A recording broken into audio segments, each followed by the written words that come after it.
네, 고성국 칼럼입니다. 오늘 105주년 3.1절입니다. 제가 어제 유관순 열사 생가에서 저희 고성국 TV 창사 6주년 기념 사전 녹화 방송을 하고 왔습니다. 여러분들 뭐 잘 아시지만 제가 다시 한번 좀 간략하게 정리해서 말씀드리겠습니다. 유관순 열사는 1902년생이고요. 1919년에 만세운동을 주도했으니까 17살 고등학생 신분으로 주도했습니다.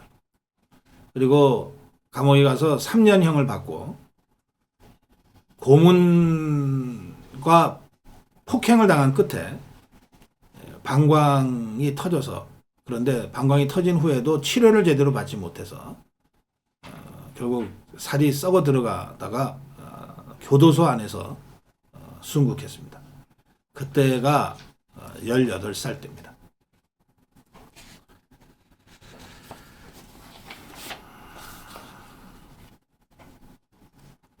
아버지 유중권 선생, 어머니 이소재 여사의 3남 1녀 중에 둘째로 태어났어요.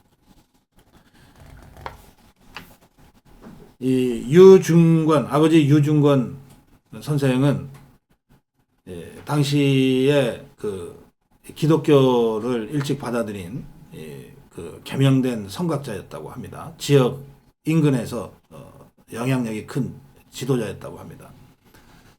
이 천안 병천 지역에 또 한 사람의 그 지역 그 지도자 조인원 선생이 있는데, 조인원 선생은 조병옥 박사의 아버지입니다.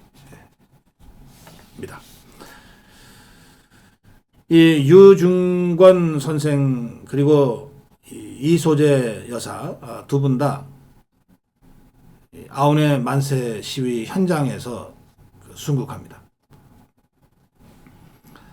3월 1일 파고다 공원에서의 독립 시위로 시작된 3.1운동이 전국으로 이제 퍼져나가는데, 당시에는 SNS 시대가 아니고 전화도 없던 때니까요. 유관순 열사는 3월 1일 시위에 나갔다가 3월 5일 시위에 나갔다가 잡혀요. 경찰서에 잡혔는데 이화 학당, 그러니까 지금의 이화여고의 학교에서 풀어달라고 해서 이제 풀려납니다. 그리고 일제는 이 중고등학생들이 만세 시위를 주도한다 그러면서 학교 휴교를 내려버립니다. 그러자 기숙사에 살던 유관순 열사는 더 이상 학교에 있기 어렵게 되니까 고향인 천안으로 내려갑니다. 내려갈 때 독립선언문과 태극기를 품에 안고 내려가서 천안에서 아버지 유중권 선생, 그리고 조병옥 박사의 아버지 유인원 선생, 조인원 선생, 이런 어른들한테 서울 상황을 전하면서 우리도 만세운동을 합시다, 이렇게 되는 거예요. 그렇게 해서 정한 날짜가 1919년 4월 1일입니다. 4월 1일은 아운의 장터, 아운의 장이 열리는 날입니다. 가장 사람이 많이 모일 곳. 이렇게 해서 이제 준비를 하는데, 태극기도 그리고 또 독립선언문도 다시 필사하고, 이렇게 해서 그 아버지 유중권 선생, 그리고 작은아버지 유중부 선생, 그리고 조인원 선생 등이 이제 주도해서 4월 1일 아운의 장터 만세 운동이 시작되는데, 이때 인근에 우리 국민 3,000명이 모였다고 합니다.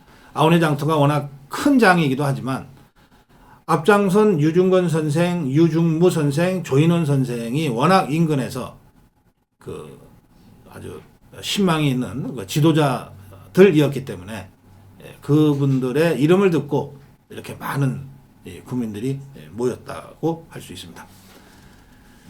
여기서 시위대 앞에 서서 태극기를 휘두르고 만세운동을 벌이면서 주재소를 향해 가는데, 그 과정에서 이제 유중권 선생, 유관순 열사의 아버지 유중권 선생이 헌병의 총칼에 찔려서 순국하세요. 그 남편이 죽는 모습을 보면서 계속 저항을 했던 이소재 여사도 헌병의 총에 맞고 칼에 찔려서 순국합니다. 그리고 유관순 열사는 그 자리에서 잡혀서 5년형을 1심에서 받고 2심에서 3년형을 받습니다. 당시에 3.1운동 독립선언을 주도했던 33인의 대표가 손병희 선생인데, 손병희 선생이 독립선언을 주도했다는 이유로 형을 받은 게 3년형입니다. 그런데 17살에 유관순 열사가 1심 5년, 2년, 2심 3년을 받았다는 것은 그 일제가 이 유관순 열사를 어떻게 생각했는가, 또 유관순 열사가 실제로 이 4.1 아운의 만세 시위 과정에서 어떤 행동을 보여줬는가를 잘 보여주고 있다고 생각합니다. 2심에서 3년형을 받고 나서 유관순 열사가 당시에도 3심제였거든요. 대법원 상고를 포기합니다. 뭐라고 포기하냐? 삼천리 강산이 감옥 아닌 곳이 어디 있겠느냐.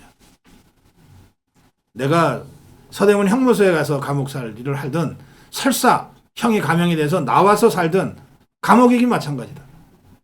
내가 더 이상 상고하지 않겠다. 이렇게 하고 3년형이 확정이 돼서 서대문 형무소에서 이제 감옥살이를 합니다. 갇혀 있는 상태에서도 만세회를 계속 불렀기 때문에 그때마다 고문당하고 폭행당했고요.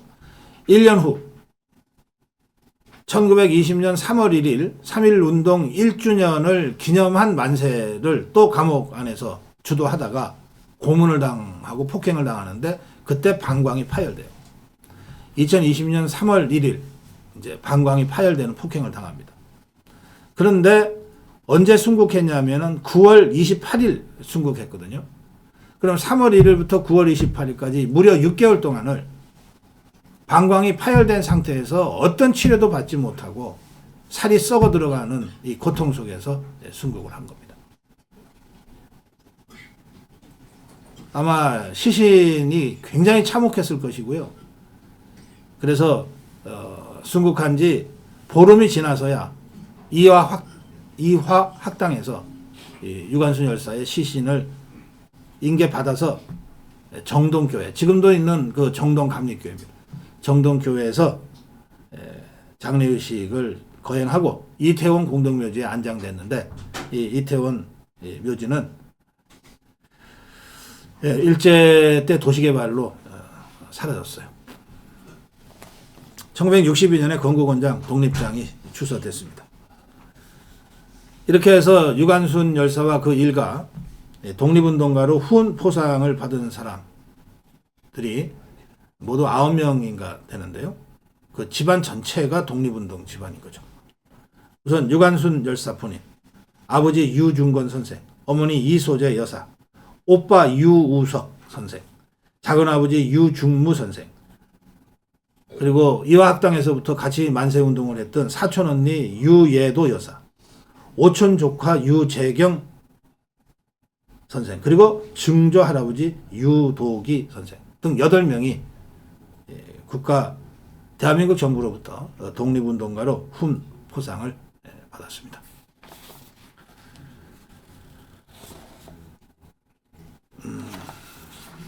그리고 이 감옥에서도 유관순 열사가 아버지도 현장에서 돌아가신 걸 봤고 어머니도 돌아가신 걸 봤고 오빠도 감옥에 있는 걸 아는데, 그러면 어린 동생들 어떻게 살까?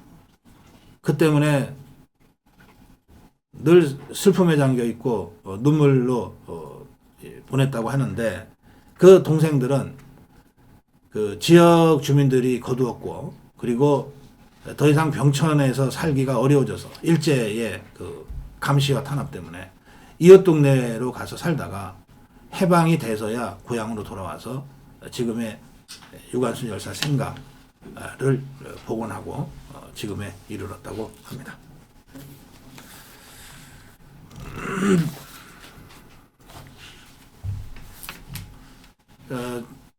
우리 대한민국의 독립과 건국과 근대화와 민주화의 이 기적의 70여 년을 생각하면 정말 이 구비마다 고비마다 정말 눈물 없이는 볼 수가 없는 장면들이 있습니다. 저는 그 중에서도 이 유관순 열사와 그 일가의 독립운동 이 장면은 참 제가 여러분께 전할 때마다 가슴이 참 울컥합니다. 그래서 제가 6년 전에 고성호 TV를 시작할 때 두 번 생각하지 않고 천안에 있는 유관순 열사 생가에서 시작해야 되겠다. 그렇게 생각했던 것 같습니다.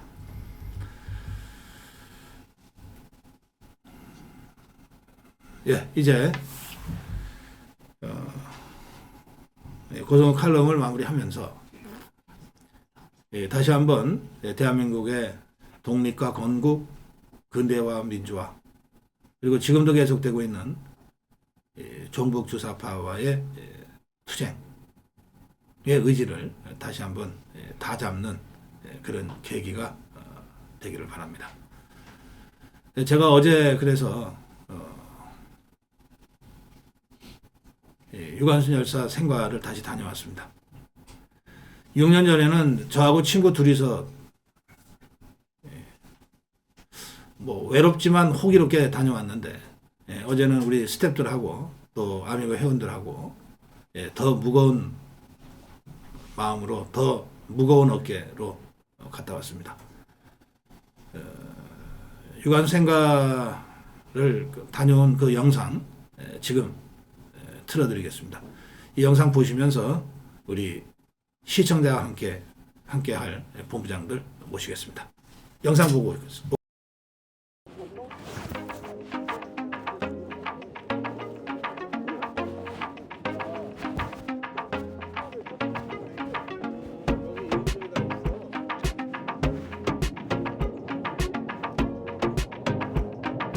시청자 여러분, 충청남도 천안입니다. 천안에 병천이라는 곳에 왔습니다.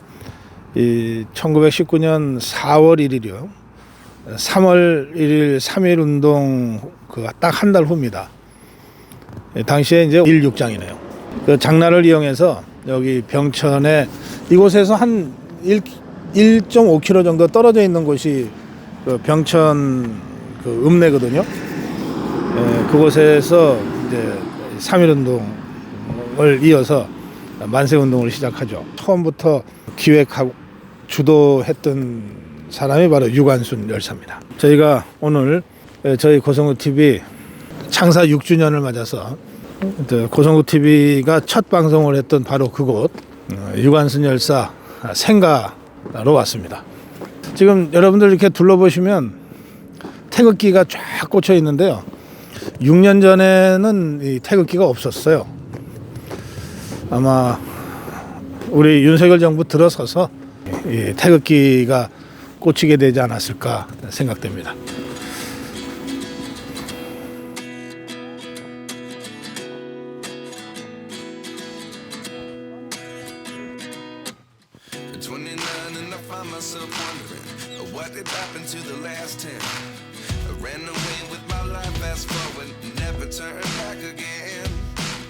It's kind of funny that the more we pass time, the more we need to set them rewind. And 19 was the year I had to leave you, but now I'm seeing all the signs. 네, 저것이요. 유관순 열사가 이제 이화여고를 다니다가 3.1운동이 나자 태극기를 들고 만세 시위에 참여했는데 한 일주일쯤 지나서 일제가 학교 휴교령을 내렸어요. 그래서 이제 더 이상 학교에 있지 못하고 그 당시에는 기숙 생활을 했으니까요. 그래서 그 독립 선언문하고 태극기를 품에 안고 이제 고향으로 내려옵니다. 내려와서 그 아버지와 동네 어르신들을 모시고 서울에서 벌어진 일을 설명을 하죠. 그러면서 이곳에서도 합시다. 이렇게 돼서 지금 저 장면은 이제 그렇게 모여서 이 독립선언문하고 태극기를 지금 등사하고 그려서 만드는 그 장면입니다. 그러니까 바로 이곳에서 이제 그런 일을 했던 거죠. 저희가 6년 전에 바로 이곳에서 고성국 TV를 시작했는데 그때도 오늘처럼 2월 말인데 춘내 불사춘 굉장히 추웠어요. 추웠기 때문에 제 친구하고 둘이 내려와서 여기서 녹화로 촬영을 하는데 당연히 이 패딩을 입고 아미고 패딩은 아니었습니다만 왔는데 그래도 이게 방송이다 생각해서 그 추운 날 제가 패딩을 벗었습니다. 돌이켜보면 2016년 가을부터 시작된 박근혜 대통령 탄핵 국면, 그리고 2017년 결국 탄핵당하고 대통령은 감옥에 끌려가고, 그리고 문재인 종북 주사파 정권이 들어서서 그야말로 가혹하게 우리 자유파를 탄압하던 때입니다. 저는 그때 지상파에서 다 퇴출당하고 쫓겨나고, 그리고 종편에서도 대부분의 종편에서 제가 퇴출당하고 TV조선의 고정 패널로 어렵게 이제 여러분들을 만나고 있을 때인데 날이 갈수록 문재인 종북 주사파 정권의 탄압이 가혹해지는 거예요. 제가 방송국 갈 때마다 이제는 이 TV조선에도 나오기 어렵겠구나 하는 생각을 하게 됐어요.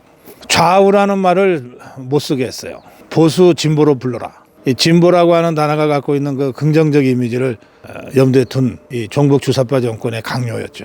그런가 하면 그때 지방선거가 2018년에 있었는데 그때 제가 한 40년 방송 생활하면서 평론하지 않았습니까?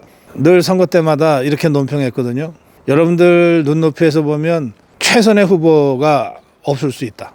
그러나 그래도 투표에 참여해야 된다. 왜? 최악을 피하기 위해서는 차악의 후보라도 우리가 선택해야 된다.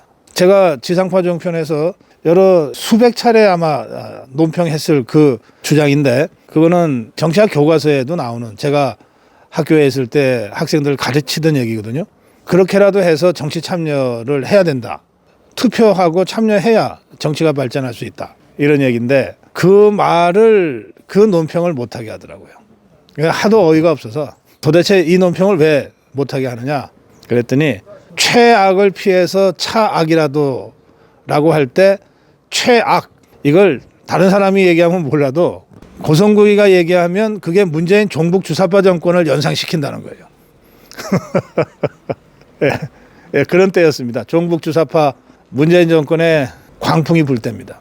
우리 자유파 국민들이 박근혜 대통령 탄핵에 저항해서 광화문에 태극기를 들고 나갔고, 준비되지 않은 집회를 어떻게든 이어가기 위해서 10,000원, 30,000원, 50,000원씩 후원을 했는데, 또 당시 우리 자유파 단체들한테 후원 계좌로 후원금을 넣기도 했는데, 그 30,000원, 50,000원 후원금까지 영장 받아서 2만 명 넘는 우리 자유파 국민의 계좌를 털었던 자들이 바로 저 문재인 종북 주사파 정권입니다.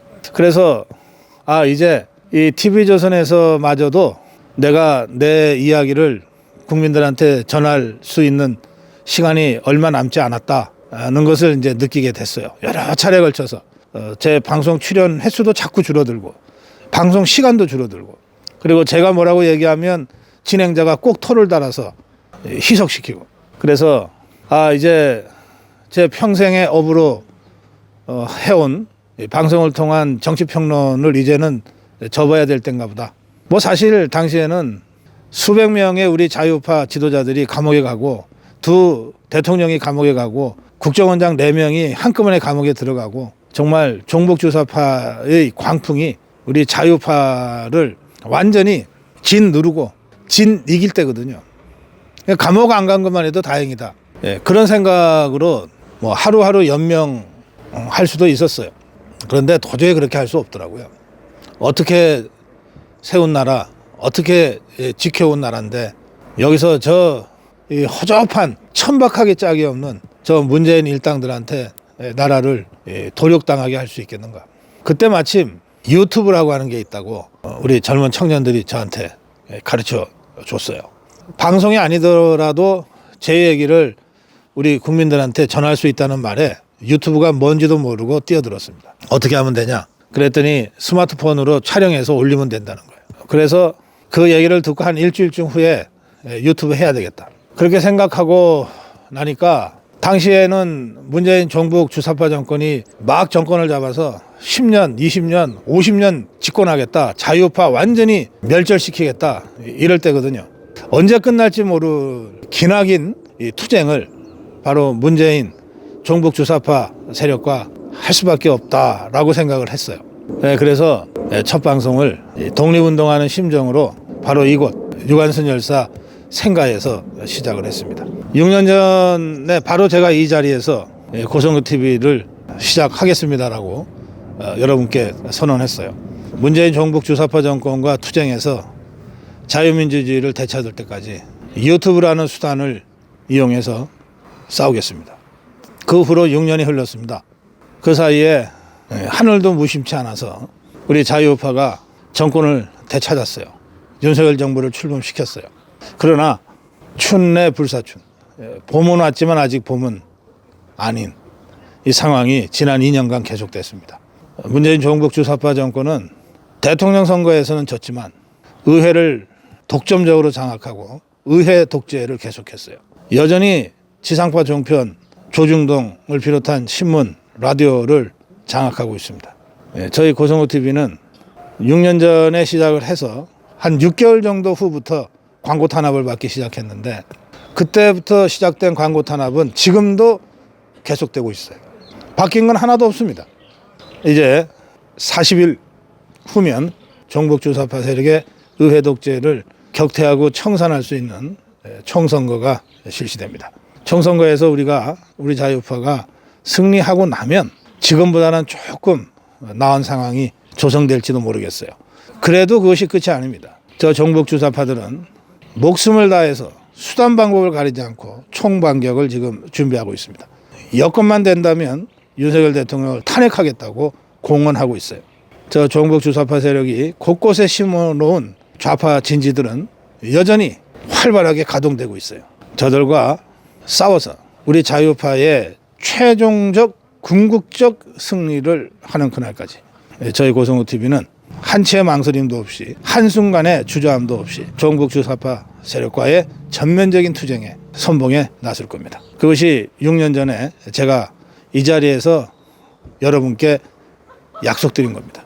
오늘 고성호 TV 창사 6주년을 맞아서 6년 만에 다시 이곳을 찾았습니다. 최종적 궁극적 승리에 대한 다짐을 여러분과 함께 하기 위해서 이 자리에 다시 섰습니다. 고성호 TV 시청자 여러분, 자유파 국민 여러분, 정말 어떻게 해서 여기까지 일구어온 대한민국입니까? 이승만의 건국, 박정희의 근대화, 그리고 전두환, 노태우, 김영삼의 민주화. 이제 우리 손에는 바로 건국과 근대화와 민주화를 기반으로 한 글로벌 중추국가 선진국가로의 도약이라고 하는 결코 쉽지 않은, 그러나 우리가 해내야만 하는 과제가 기다리고 있습니다. 윤석열 정부를 성공시키고 2027년 정권 재창출에 성공해서 대한민국을 말 그대로 반석 위에 올립시다. 스튜디오에서 여러분 다시 뵙겠습니다. 대한민국 만세!